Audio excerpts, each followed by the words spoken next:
आप सभी को नमस्कार। आज मैं आप सभी के समक्ष रामायण का एक किस्सा लेकर आई हूँ कि उर्मिला ने 14 वर्ष तक लक्ष्मण से दूर रहकर क्या किया। तो श्रवण करते हैं। पौराणिक मान्यता के अनुसार शेषनाग के कई अवतारों का उल्लेख मिलता है, जिनमें राम के भाई लक्ष्मण और कृष्ण के भाई बलराम मुख्य हैं। रामायण के अनुसार राजा दशरथ के तीसरे पुत्र थे लक्ष्मण। उनकी माता का नाम सुमित्रा था। लक्ष्मण के लिए राम ही माता पिता, गुरु भाई सब कुछ थे और उनकी आज्ञा का पालन ही इनका मुख्य धर्म था। वे उनके साथ सदा छाया की तरह रहते थे। भगवान श्री राम के प्रति किसी के भी अपमानजनक शब्द को ये कभी बर्दाश्त नहीं करते थे। वास्तव में लक्ष्मण का वनवास राम के वनवास से भी अधिक महान है। 14 वर्ष पत्नी से दूर रहकर उन्होंने केवल राम की सेवा को ही अपने जीवन का ध्येय बनाया। वाल्मीकि रामायण के अनुसार उर्मिला जनक नंदिनी सीता की छोटी बहन थी और सीता के विवाह के समय ही दशरथ और सुमित्रा के पुत्र लक्ष्मण को ब्याही गई थी। जब राम और सीता के साथ लक्ष्मण भी वनवास को जाने लगे, तब पत्नी उर्मिला ने भी उनके साथ जाने की जिद की, परंतु लक्ष्मण ने उन्हें यह कहकर मना कर दिया कि अयोध्या के राज्य को और माताओं को उनकी जरूरत है। उर्मिला के लिए यह बहुत कठिन समय था। ऐसे में जबकि वह नववधू थी और उसके दाम्पत्य जीवन की तो अभी शुरुआत ही हुई थी। लक्ष्मण के वनवास जाने के बाद उर्मिला के पिता अयोध्या आए और उर्मिला को मायके चलने का अनुरोध करने लगे, ताकि माँ और सखियों के सानिध्य में उर्मिला का पति वियोग का दुख कुछ कम हो सके।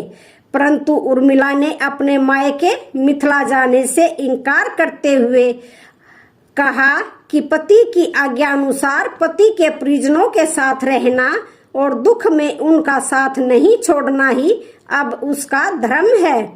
यह उर्मिला का अखंड पतिव्रत धर्म था।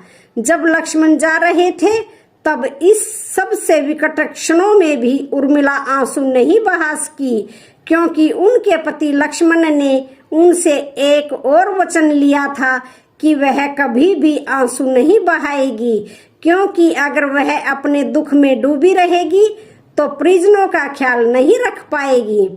लेकिन अब सवाल ये उठता है कि लक्ष्मण अपनी पत्नी उर्मिला से 14 वर्ष तक दूर रहे, तो उर्मिला ने इस दौरान क्या किया।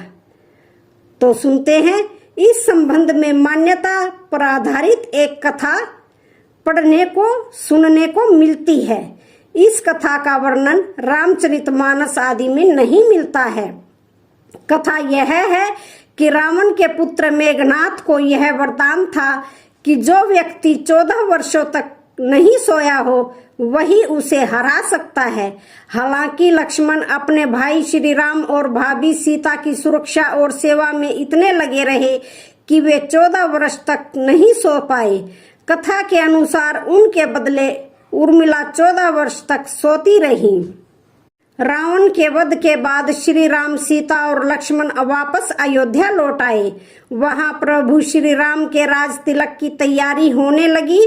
उस समय लक्ष्मण जोर जोर से हंसने लगे। जब लक्ष्मण से इस हंसी का कारण पूछा, तो उन्होंने जो कहा कि सारी उम्र उन्होंने इसी घड़ी का इंतजार किया था कि मैं अब श्री राम का राज तिलक होते हुए देखूंगा। लेकिन अब उन्हें निद्रा देवी को दिया गया वो वचन पूरा करना होगा जो उन्होंने वनवास जाने से पहले दिया था। दरअसल निद्रा ने उनसे कहा था कि वह 14 वर्ष के लिए उन्हें परेशान नहीं करेगी और उनकी पत्नी उर्मिला उनके स्थान पर सोएगी। निद्रा देवी ने उनकी यह बात एक शर्त पर मानी थी कि जैसे ही वह अयोध्या लौटेंगे, उर्मिला की नींद टूट जाएगी और उन्हें सोना होगा। लक्ष्मण इस बात पर हंस रहे थे कि अब उन्हें सोना होगा और वह राम का राज तिलक नहीं देख पाएंगे। उनके स्थान पर उर्मिला ने यह रस्म देखी थी। लक्ष्मण के उर्मिला से अंगद और चंद्रकेतु नाम के 2 पुत्र तथा सोमदा नाम की एक पुत्री उत्पन्न हुई।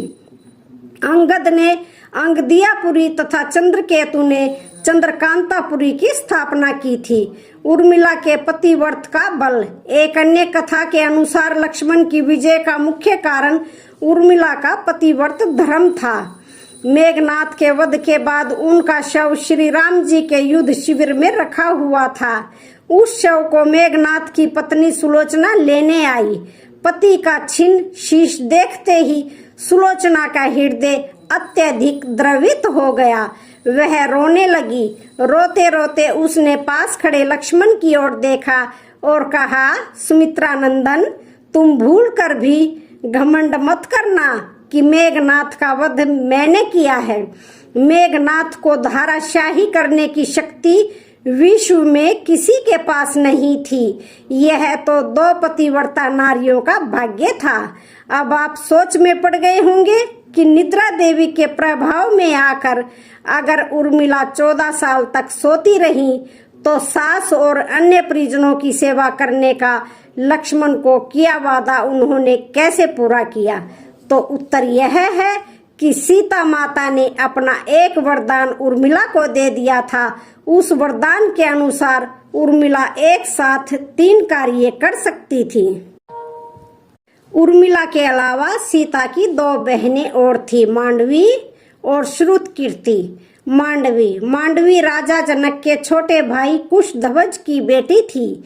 वह दशरथ पुत्र भरत की पत्नी थी और एक साध्वी की तरह रहती थी। वचन के अनुसार भरत अयोध्या में नहीं नंदीग्राम में रहते थे। भरत जी ने राम की चरण पादुका सिंहासन पर रखते थे और दिन के कामकाज के बाद खुद सरयू के किनारे बना बिस्तरों के जमीन पर लेट जाते थे। मांडवी पति के प्रभु श्री राम के समर्पण का सम्मान करती थी और उनके हर काम में उनका पूरा सहयोग करती थी। वह कुल की मर्यादा अनुसार आचरण करती थी। उनके तक्ष और पुष्कल नामक 2 पुत्र थे। श्रुतकीर्ति राजा कुशध्वज की पुत्री थी। श्रुतकीर्ति का विवाह भगवान राम के अनुज शत्रुघ्न से हुआ था। इनके 2 पुत्र हुए, शत्रुघ्ति और सुबाहु। जी हाँ, दशरथ जी की यह सबसे छोटी पुत्र वधू थी। इसके अलावा राम, भरत व लक्ष्मण की पत्नियां भी राजा दशरथ की पुत्र वधुएं थी, जो श्रुतकीर्ति की बहनें थी। एक ही परिवार में एक साथ 4 बहिनों की शादी की गई थी। श्रुतकीर्ति के सुबाहु और शत्रुघ्ति नामक पुत्र उत्पन्न हुए। तो आज की कहानी आप सभी को कैसी लगी? वीडियो अच्छी लगे तो चैनल को लाइक, शेयर, सब्सक्राइब जरूर करें। धन्यवाद।